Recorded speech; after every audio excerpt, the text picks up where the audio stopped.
Salve, torcedor tricolor! Esse é o canal São Paulo Futebol Clube Notícias. E antes do assunto do vídeo, quero atualizar que o Zubeldia chamou 2 garotos do Sub-20 tricolor.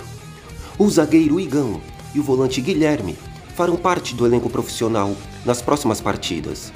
Agora, vamos ao assunto que interessa. Crise no tricolor, salários atrasados, elenco rachado. O jornalista Arnaldo Ribeiro, do programa do Band Esportes, do G4, revelou tudo. O presidente Casares, mesmo fazendo parte da comissão técnica da CBF, se pronunciou na tarde de hoje sobre a crise que o São Paulo atravessa. Fique com o vídeo e com as revelações, os créditos do Band Esportes e do programa G4. São Paulo, e o Arnaldo falou, ele fala o seguinte, que é um outro ponto que ficou muito latente nas análises depois do jogo contra o Vasco. O André fala, é preocupante a postura acomodada dos jogadores. Time que acha que 1-0 é suficiente, acha empate bom resultado, não tem como defender. Não tem um jogador em bom nível técnico, mas jogar sem vontade não aceitamos. Muita gente entrou nessa, né? A falta de vontade. Por causa da entrevista do Luiz Gustavo, sobretudo, quando ele fala em soberba, né? Ele fala pés no chão, é a palavra do... Tiramos um pouco os pés no chão. Quem fala é o Luiz Gustavo. O Zubeldia fala pezinho da terra e o Luiz Gustavo pés no chão. Mas olha, ideia madre. Ideia madre. A entrevista do Éder Trasquini, nosso companheiro do UOL, com o Casares. Acabou de falar o Casares sobre o momento. O Casares está lá, com o Éder lá. Futebol é momento, cara. É momento. Vamos ver, o Éder aqui, grande Éder. Aspas do Casares, posso ler? Quando eu cheguei aqui, nos Estados Unidos, cheguei assistindo ao jogo contra o Cuiabá. Já foi uma derrota. Agora essa derrota ruim contra o Vasco pelo placar e pela postura. Todos nós esperamos reverter isso. Não foi bom, foi péssimo. Devemos dar uma resposta já contra o Criciúma. O que eu vejo de notícia que vai ter uma reunião específica? Não. As reuniões, mesmo à distância, eu continuo fazendo com o departamento de futebol. Acontecem pós-jogos, na vitória ou na derrota. Não no dia do jogo, porque não é bom falar. Avaliamos com a comissão técnica, fizemos isso. O Zubeldia tem total apoio, tem que trabalhar acreditando nas convicções. Não é fácil aceitar uma derrota dessa, mas estamos trabalhando. Vamos ter outras conversas até o dia do jogo. Ademar, né? O que acontece assim, o que está claro para mim é assim, o São Paulo ele não é um time que ele sobra. Ele necessita jogar no limite. Ele necessita dar tudo. Porque ele não é um time de talentos individuais que vão ficar sobrando o tempo inteiro. 2-0, 2 gols daquele. Talvez o Lucas ali no momento tal. Mas de maneira geral, ele necessita ir no limite o tempo inteiro. Sim. Seus zagueiros, seus volantes, seus meias, todo mundo intenso. O dia que ele não faz isso, acontece esse tipo de coisa.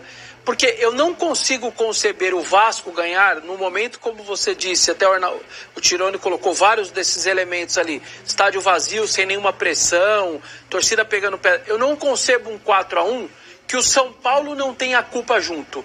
Uma coisa perdi de 1-0 do Vasco, ele foi lá uma luta, fez um gol, se defendeu, bola na trave, a bola não entrou. É um jogo mais normal, acho que o Vasco fica com o mérito dele e ponto e acabou. Só que a hora que parte para um 4-1, eu não consigo escantear o São Paulo. Perfeito. É impossível para mim o São Paulo não ter culpa num 4-1, entende? Não 1-0, mas no 4-1 o São Paulo tem culpa. Então acho que isso merece uma reflexão de todo mundo ali dentro, porque quarta de meio de semana já não vai ser nada fácil de novo, mas tem que ganhar. São 4 jogos, se eu não me engano, sem ganhar é muita coisa, né? Para um time que tava contando 8, 9, 10, 11, 12, 13 não perde, agora não ganha 4, né? O Cristiano da Silva fala, Arnaldo enrolou e não falou nada. Sobre o problemas salários atrasados, racha do elenco e técnico, briga interna. Vamos lá. Não, peraí, rapidinho. Vamos lá. Rapidinho, vamos só. Fala ponto a ponto.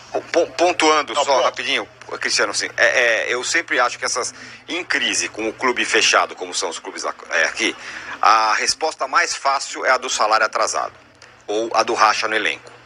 É sempre o caminho mais fácil, porque é quase o Ctrl-V, Ctrl-C. Não, perdeu é racha no elenco. Eu vou lembrar do Corinthians de 2015, que ficou 11 meses com salário atrasado. Não são 3, não 4, 11 meses e foi campeão brasileiro. Então, não é, a chave não é assim. Então o pessoal não recebeu, então hoje a gente vai perder. Eu sempre desconfio dessa análise para mim, muito fácil. Mas, Arnaldo, por favor, ponto a ponto. Não, vai lá. Salários atrasados. Não. Não. Abraço a satisfação. Racha no elenco? Não. Técnico, briga interna? Não.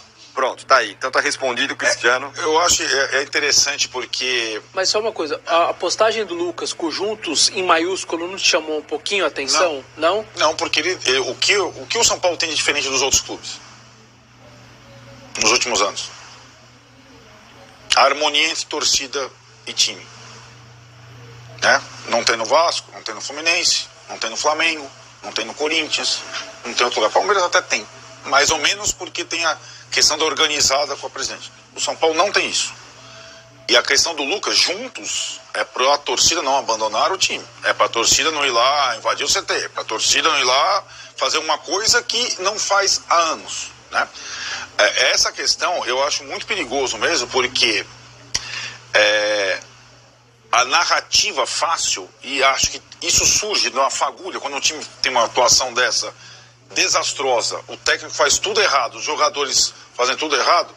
Tem uma apuração de um repórter da Globo, da transmissão, que disse que o Sabino não quis ou discutiu com o preparador físico quando era para aquecer lá, não sei o que lá, depois do jogo, que ele não ia entrar. Aí disso vamos combinar, né, Tironi? O Sabino, mesmo que tenha discutido na língua com o preparador físico, o Sabino não é exatamente o jogador que tem representatividade hoje no elenco do São Paulo. Não foi exatamente isso que proporcionou. Se fosse isso, era mais fácil. E acho que essa coisa, a apuração, ou apuração não, a dedução, que a apuração é difícil. A apuração você tem que falar com as pessoas, você tem que ligar para um, ligar para outro. A dedução das pessoas, esse é o jeito mais fácil de trabalhar. Então, e é mais simples também. Então ou é falta de salário ou é briga interna, não é isso? Quando um clube demite um treinador, os argumentos são mais ou menos esses. Perdeu o elenco, também essa é outra dedução, né? Então essa situação seria mais fácil se tivesse essa cartilha já do cheque. Não tem nenhuma coisa, nem a outra, nem a alternativa C, né? Tem uma catástrofe de planejamento para 4 jogos pós-parada, inclusive com parcela de culpa da direção, por intervalo de jogos, por não debulhar um pouco mais o caminho dos pontos corridos, como aconteceu com o Crespo, para o técnico estrangeiro que vem, assim como a questão do Atlético está afetando o Milito. O Atlético está salários atrasados? Não. O Atlético tem racha no elenco? Não. O Atlético tem líderes contra o técnico? Não. O Atlético perdeu de 4 vitórias, de 4 Palmeiras em casa e não ganhou do Fortaleza. Né? Então, a cartilha da catástrofe é muito fácil de ser divulgada sem apuração. Sem apuração, você pode falar qualquer coisa. Eu assino embaixo, eu também acho isso. É muito simples falar, não, o salário está atrasado. Isso que a gente está falando aqui agora, há 3 vezes, um pouquinho atrás, quando o Palmeiras deu uma tropeçada, os jogadores já não aguentam mais o Abel. Lembra disso? Os jogadores já não aguentam mais o esquema do Abel, não tá. O Antônio Oliveira. O time, Antônio Oliveira, ou os jogadores com o Tite, outro dia, no Flamengo. Não, o Tite, esse papinho dele aí não colou nesse elenco, o elenco que é o Jorge Jesus e tal. Isso é o mais fácil, gente, apurar é um pouco mais difícil. Vamos a um